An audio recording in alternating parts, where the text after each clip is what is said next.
Masuk ke tahapan pertama yaitu riset pengguna. Di sini penelitian pengguna dilakukan dengan menyebarkan kuesioner menggunakan Google Form. Kuesioner ini mengumpulkan data terkait dengan user persona. Tujuannya untuk mengumpulkan informasi mengenai kebutuhan, pengalaman, dan preferensi. Metodenya itu tadi ada survei menggunakan Google Form.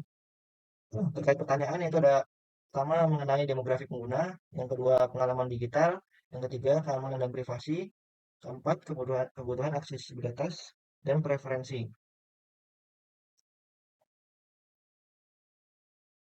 Berikut ada dokumentasi hasilnya, dapat dilihat di sini. Ada dua responden. Untuk presentasi hasil ini ada 13, ya bisa dilihat sendiri ya. Untuk kesimpulannya, berdasarkan hasil analisis survei terkait preferensi pengguna terhadap sistem login, terdapat beberapa hal yang dibutuhkan agar sistem login menjadi lebih efektif dan efisien sesuai harapan pengguna. Yang pertama itu proses login yang cepat dan sederhana. Kedua, desain sistem login yang minimalis, sederhana, dan user friendly. Yang ketiga, adanya fitur ingatkan saya dan bantuan login. Empat, adanya fitur lupa password, dan terakhir keamanan data login. Selanjutnya akan dijelaskan oleh rekan saya. Baik, selanjutnya pada poin yang kedua yaitu tentang requirement definition atau perumusan persyaratan.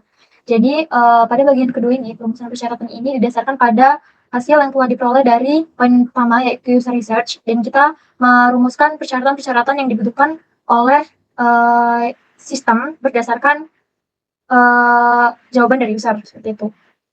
Nah, pada tahap ini fokusnya yaitu menganalisis dan merumuskan kebutuhan pengguna serta kebutuhan sistem yang harus dipenuhi dalam desain antarmuka informasi yang diperoleh dari tahap user research. Tujuannya itu ada 3, yaitu menentukan kebutuhan fisik, spesifik pengguna yang harus dipenuhi, kemudian mengidentifikasi fitur-fitur yang diperlukan, dan merumuskan persyaratan yang jelas dan terukur. Metode yang digunakan pada requirement definition itu yaitu menganalisis dan merumuskan fungsi dan fitur-fitur yang harus ada pada sistem login berdasarkan hasil dari user research. Nah, hasilnya, kebutuhan-kebutuhan yang diperlukan oleh sistem, yang pertama ada kebutuhan fungsional, yaitu sistem harus memiliki fitur opsi ingat saya untuk login otomatis. Yang kedua yaitu kebutuhan fungsional yang kedua yaitu sistem harus memiliki fitur pengingat kata sandi untuk pengguna yang lupa atau kesulitan dalam mengingat kata sandi mereka. Yang ketiga yaitu sistem harus menyediakan fitur bantuan seperti FAQ atau panduan login untuk membantu pengguna yang mengalami kesulitan dalam login. Selanjutnya ada kebutuhan non fungsional. Di antaranya yaitu sistem login harus memiliki tingkat keamanan yang tinggi. Yang kedua, desain loginnya harus sederhana, minimalis, dan mudah dipahami oleh berbagai kalangan pengguna. Dan yang terakhir, sistem login harus responsif dan memiliki respon yang cepat. Nah, berikut merupakan tabel keterkaitan antara user research dengan requirement definition. Di sini kami mengambil 2 sampel responden yang telah menjawab. Yang pertama ada Budi Santoso. Nah, berdasarkan jawaban Budi Santoso ini, kami merumuskan ada 2 fitur yang dibutuhkan, yaitu tampilan login yang simpel, minimalis, sederhana, dan modern. Yang kedua yaitu adanya fitur OTP atau kode yang dikirim lewat SMS atau email. Pada user yang kedua yang bernama Clara, kami merumuskan ada 3 fitur yang dibutuhkan. Yang pertama yaitu fitur ingat saya pada saat login, dan yang kedua adanya fitur lupa password, serta yang ketiga ini adanya fitur panduan untuk membantu user saat melakukan login. Selanjutnya akan dilanjutkan oleh rekan saya. Baik, selanjutnya untuk tahapan ketiga itu desain konseptual atau conceptual design. Jadi pada tahap ini kita mendefinisikan bagaimana informasi diorganisasikan, bagaimana pengguna berinteraksi dengan elemen-elemen antarmuka, serta bagaimana alur pengguna berjalan dari satu langkah ke langkah berikutnya. Kemudian tujuannya yaitu pada tahap ini tujuan utamanya adalah memvisualisasikan cara pengguna berinteraksi dengan sistem, serta memastikan bahwa fitur dan alur pada sistem tersebut sesuai dengan kebutuhan pengguna yang telah teridentifikasi dalam tahap sebelumnya. Kemudian tools yang digunakan di sini ada 2. Yang pertama itu adalah Figma. Figma ini digunakan untuk merancang wireframe, yaitu tampilan awal dari antarmuka.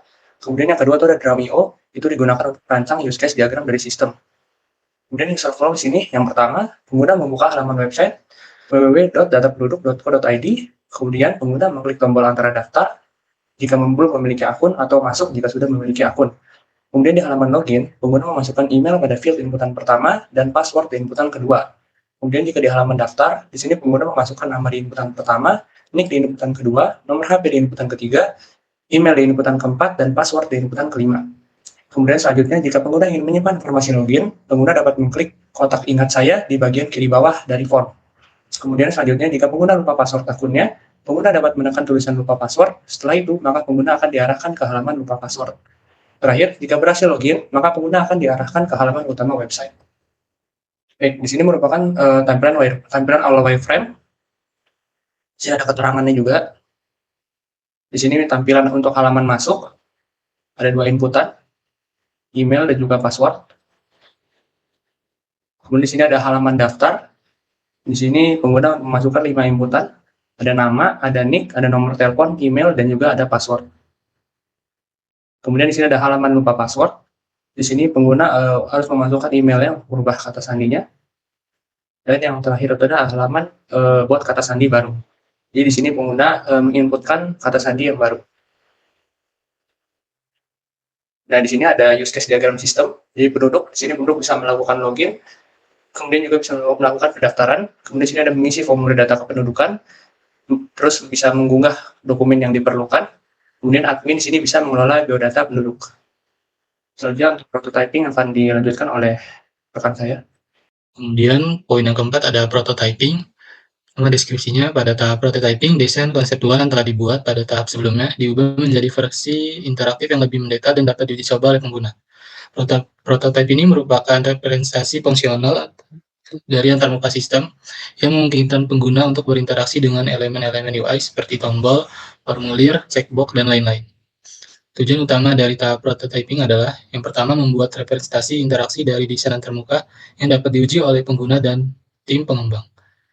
Kemudian memungkinkan pengguna dan pemangku kepentingan untuk memahami bagaimana antarmuka akan bekerja dalam lingkungan nyata, sehingga feedback dapat diberikan lebih awal dalam proses pengembangan.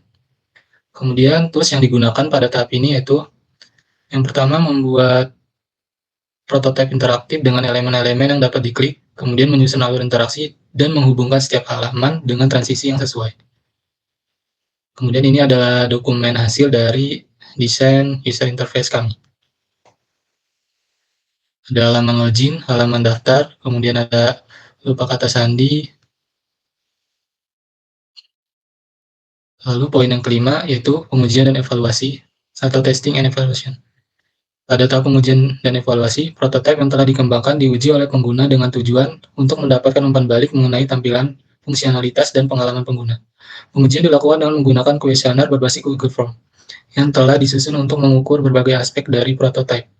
Hasil dari pengujian ini akan menjadi dasar evaluasi dan perbaikan lebih lanjut. Tujuannya untuk menilai tingkat kepuasan pengguna terhadap tampilan dan fungsional sistem, kemudian mengidentifikasi kekurangan atau masalah yang mungkin dihadapi pengguna saat menggunakan prototipe, lalu mendapatkan umpan balik secara langsung mengenai aspek UX dan UI untuk penyempurnaan lebih lanjut. Tools yang digunakan dalam tahap ini adalah yang pertama itu dengan menggunakan Google Form, yaitu dengan menyebarkan kuesioner yang berisi pertanyaan evaluasi terkait prototipe, lalu mengumpulkan dan menganalisis hasil tanggapan pengguna untuk mendapatkan wawasan tentang pengalaman pengguna. Lalu ada dokumentasi hasil. Di sini kami menyusun 10 pertanyaan kuesioner yang berfokus pada beberapa aspek utama dalam evaluasi UX dan UI prototipe kami. Pertanyaan-pertanyaan ini dirancang untuk mengukur kepuasan pengguna terhadap kemudahan pengguna, kenyamanan, estetika, dan kejelasan dari sistem yang diuji cobakan. Ini adalah hasil kuesionernya.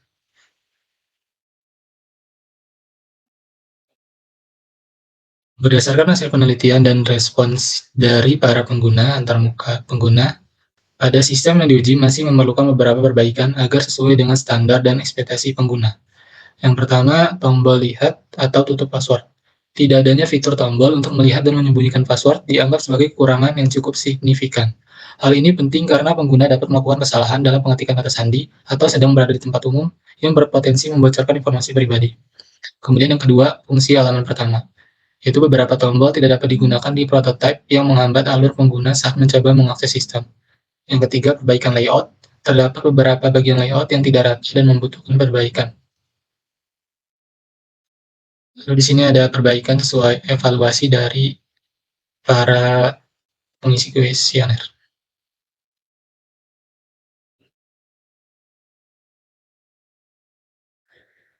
Dengan adanya perbaikan ini, diharapkan sistem login untuk sistem input biodata penduduk dapat memberikan pengalaman yang lebih baik dan sesuai dengan harapan para pengguna. Angka ini juga akan memastikan bahwa sistem login memiliki tampilan yang lebih profesional dan fungsional.